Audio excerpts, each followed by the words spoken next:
Thanks, Harrison. What we had here was a classic matchup of indie show hosts throwing down. We had our champion Shakedown going up first, and they did their form, the comeback, which they got the suggestion of nostalgia, which they used in the first scene, which was fond memories of Pa that were actually awful. Then we saw a drunk lady thinking that the cop taking her to the drunk tank was actually a one-night stand. Then we saw a murder detective that acts like an overprotective father with dead bodies from crime scenes. Then we saw a hypnotist whose countdown math was way too complicated. A family slideshow where the father will not tolerate questions about his daughter. Then we saw Marie, who threw out such a killer party that Obama came to it, did a keg stand, and then lowered taxes because they had such a good time. And they ended on with a hypnotism, second beat into a drunk tank lady reveal and callback, into a porch memory callback where Joel Jensen said the word faggot. It was a great set by our champions. Then we had our challengers, comrades, who had the Manifesto show at the clubhouse every Friday night starting at 8 o'clock. And they got the suggestion of croissant, which we used in a slacker form. The first scene being a Google cafeteria where we met the guy that works in the Google daycare. Then we followed him to the daycare where all the kids wanted to see his balls after they were done playing Jenga.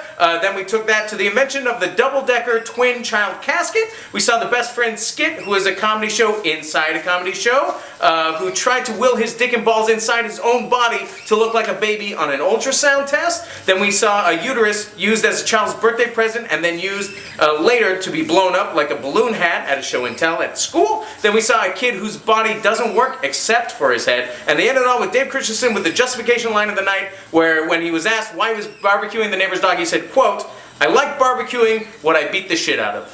What happened in the end? Shakedown is still your champions, and they carry the crown into 2014. You can see them next week at the USBLA cage match. For USBLA cage match, I'm Jonny Svarzbein reminding you that anything can happen in a cage match.